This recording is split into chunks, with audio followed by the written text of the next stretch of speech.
Skewed graph X side వెళ్తుంది అనేది వాటి కండిషన్.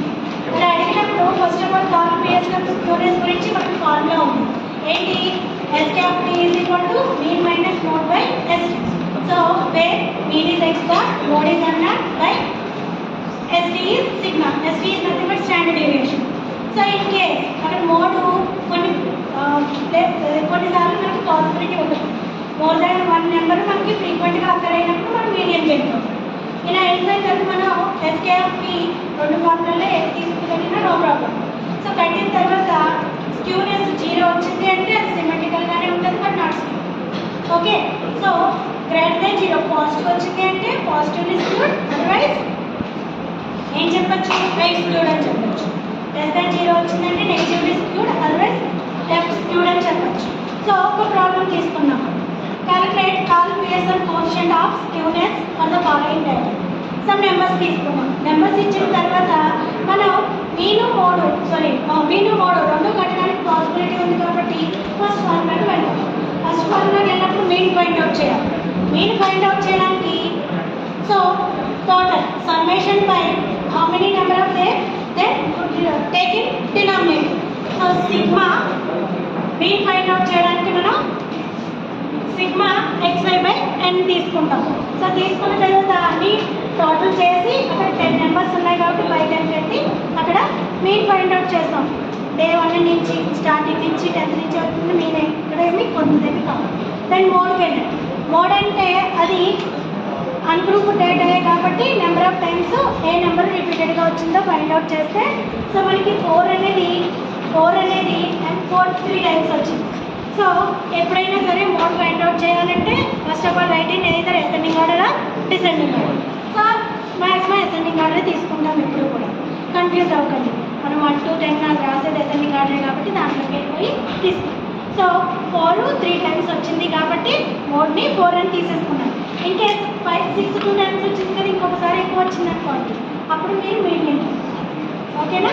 సో అప్పుడు మోడ్ అనేది క్లారిటీ లేదు, అక్కడ 2 వచ్చాయి కాబట్టి మీడియం అప్పుడు ఫార్ములా తీసుకోవాలి. Next standard deviation. స్టాండర్డ్ డీవియేషన్లో డైరెక్ట్ ఫార్ములా మనకి అన్గ్రూప్డ్ డేటా కాబట్టి ఈ ఫార్ములా తీసుకోవచ్చు. So square root of sigma X square by N minus sigma X by N whole square. So ఇక్కడ సిగ్మా ఎక్స్ మనం ఆల్రెడీ ఫైండ్ అవుట్ చేసాము. Sigma X ఉంది మన దగ్గర. ఎక్స్ స్క్వేర్ కట్టి దానికి సిగ్మా వేస్తే సిగ్మా ఎక్స్ స్క్వేర్ కూడా వచ్చేస్తుంది కాబట్టి ఎక్స్ వాల్యూస్ తీసుకున్నాము, కరస్పాండింగ్ ఎక్స్ స్క్వేర్ తీసుకున్నాము. సో మీ ఇష్టం పాసిబిలిటీని బట్టి నిలువుగా రాయొచ్చు, అడ్డంగా రాయొచ్చు, యువర్ కన్వీనియంట్. ఎగ్జామ్లో అయితే పేపర్ సఫిషియెంట్గా ఉంటుంది, దాన్ని బట్టి కూడా క్యాలిక్యులేట్ చేస్తాం. సో ఎక్స్ తీసుకున్నా, ఎక్స్ స్క్వేర్ తీసుకున్నాము, సమ్మేషన్ సిగ్మా ఎక్స్ స్క్వేర్ అన్నీ యాడ్ చేస్తూ వచ్చింది sigma X square. So then you replace in standard deviation formula. Square root of sigma X square is 257 by 10. 10 అంటే 10 ఎలిమెంట్స్ ఉన్నాయి మన దగ్గర అని చెప్పేసి బై 10 మైనస్ చూడండి సిగ్మా ఎక్స్ ఉంది. సిగ్మా ఎక్స్ అన్నప్పుడు మనకి మీన్ అవ్వదే, సిగ్మా ఎక్స్ అన్నప్పుడు సమ్మేషన్ చేస్తాం, దాంట్లో అవుతుంది.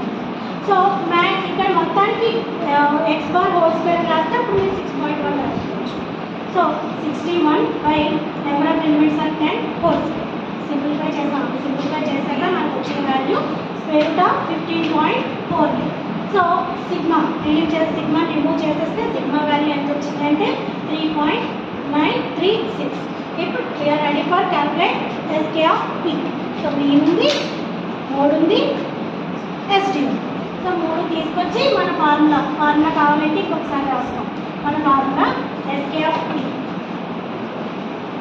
ఫ్రమ్ 1. ఎక్కడి నుంచి తీసుకుంటాము అంటే from 1 SK of P is mean ఏమో 6.1, మోడ్ ఏమో 4, ఎస్టీ ఏమో 3.936. క్యాల్కులేట్ చేస్తే ఎస్కే ఆఫ్ పి వచ్చింది. ఎస్కే ఆఫ్ పి తీసుకున్న తర్వాత by condition. If it is 0 it is symmetric but not skew. If it is greater than 0 right side, otherwise positively skewed. Otherwise greater than 0 వచ్చిందంటే negative skewed, otherwise left skewed అని చెప్పేసి condition